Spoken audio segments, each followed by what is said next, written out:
Hi, I'm Joshua Adderhold, and this is my Week 7 discussion board. Here are 5 things the average American may not know about the concept of government bureaucracy. Bureaucracy isn't just federal, okay? State and local governments have their own bureaucracy, okay? Such as schools, police, zoning boards. They're all these bureaucracies in our daily lives. Most bureaucrats are career civil servants. Blah. They're often not elected and can remain through multiple administrations, ensuring continuality. Rulemaking power. Agencies like the EPA or FDA can create regulations to help carry out and enforce the laws that Congress makes. Checks and balances apply. Bureaucratic agencies are often overseen by Congress, the president, and the courts. So if there's budgets, that can apply to the bureaucracy of your local government. Executive orders or judicial reviews, all of those things apply to your bureaucracy. Bureaucracy and technology. Bureaucracy can pioneer and explore new ways to be more effective. And a lot of the time, that is through technology.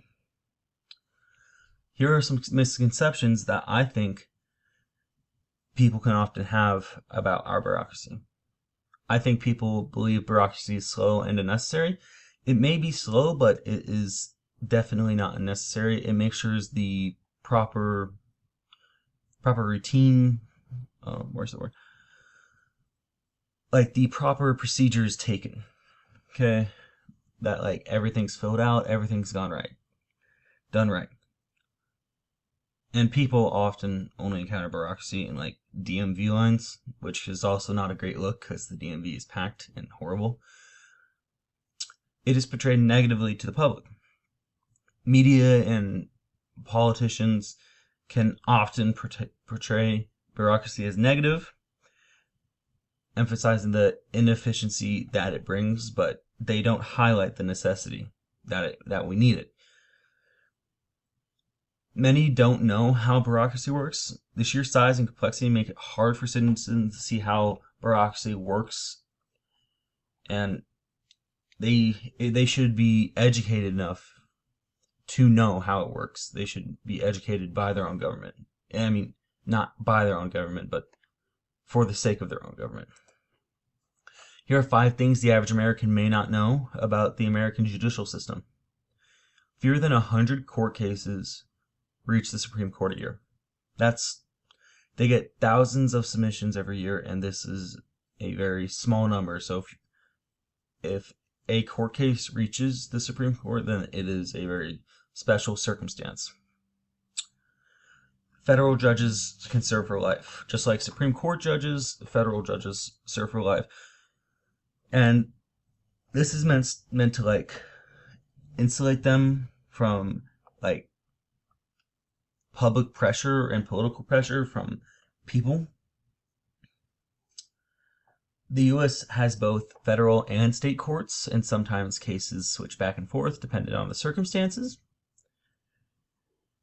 The court can strike down laws through judicial review.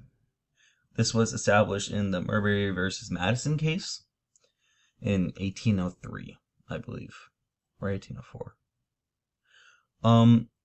Precedent matters. The courts rely heavily on past decisions, such as if there was a court case where somebody didn't get paid the same amount as this person because of some religious belief, then they would go back to an old court case and see what that ruling was and probably base it off that one. Misconceptions. Many people think that courts only handle criminal trials, but they also handle civil disputes. Media often only focuses on high-profile cases that the Supreme Court has, and leaving lower courts overlooked, which isn't good for spreading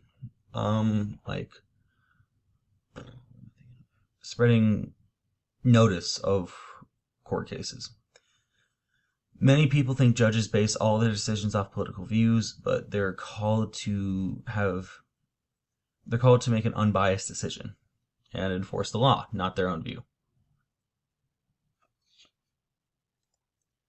Here are 5 things I didn't know 7 weeks ago. Federalism is complex. Federalism isn't just a shared power. It's a split between national government, state governments, everything. It's a system that we need, that is complex, and that I don't even fully understand after this big course.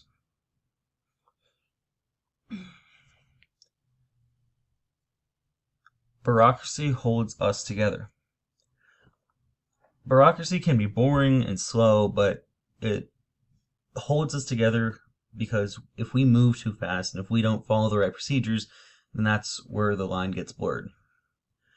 Judicial review is not constitutional. It was established in the Marbury versus Madison case. Citizens need to be involved in democracy. No citizen of democracy should just be an observer. They should be voting at every chance, having an input. That's how democracy works. Checks and balances are used every day. They help shape local issues and they help form a stronger government.